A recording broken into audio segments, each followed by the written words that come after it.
Start off with the overall commodities picture as it stands right now. We've seen incredible volatility coming through on not only the copper price, industrial metals, precious metals as well. A lot of jitteriness coming through as well. Give us an indication of where we're headed. Do you think that this is basically going to be the name of the game heading in towards the end of the year?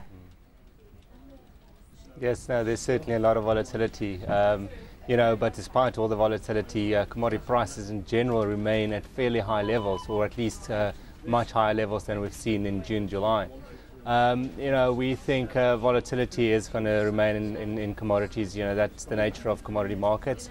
We still remain confident that many of the commodities, not all of them, but certainly some base metals, precious metals, and also the energy complex in general will continue to trend higher.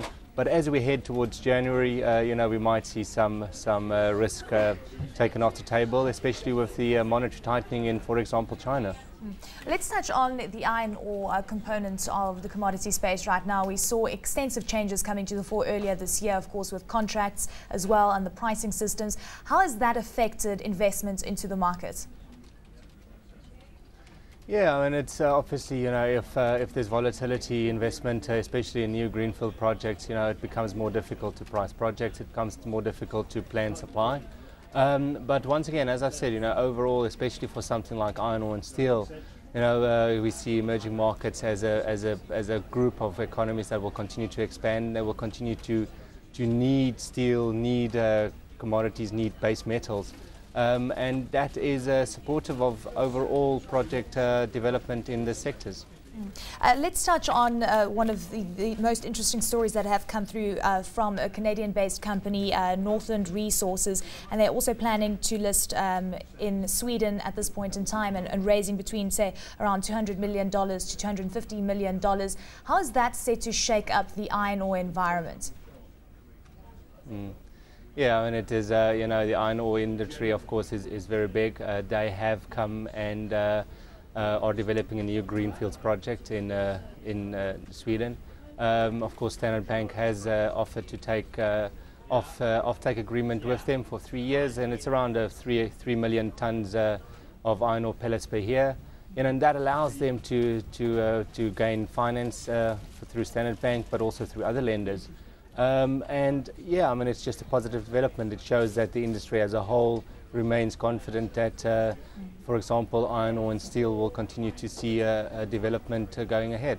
But as you mentioned, I mean, if China does come to the fore and tighten even further, and we've seen a bank's reserve requirements tightened, we've seen a lot of speculation to try and keep inflation in check. If that does happen, what happens to the iron ore environment and the demand for these key commodities? I mean, doesn't that then mean that we'll see suppressed prices going forward?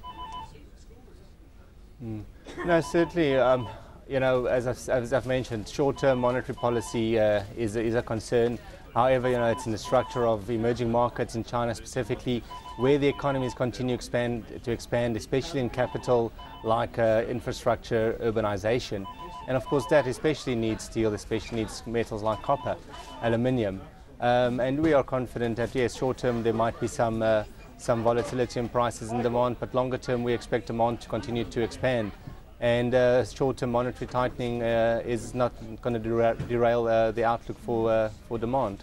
Of course, a lot hinges on China, but what about what's happening in the Eurozone? We're seeing renewed tensions between North and South Korea. Couldn't that perhaps bring in a new element in terms of risk aversion, and perhaps some of these industrial metals and commodities will come under significant pressure and the precious metals will perform better going forward? Yeah, I think short-term that's what we would look for. Of course, when there's political tension, when there's credit problems like there is in Europe, of course, then your precious metals, especially gold and to some extent silver, will benefit, no doubt about it. And we're looking for that as we head towards December. But once again, the problems between North Korea, South Korea is not going to derail the longer-term demand outlook for your industrial metals. So although there might be some risk reduction, we remain confident that prices will remain fairly stable.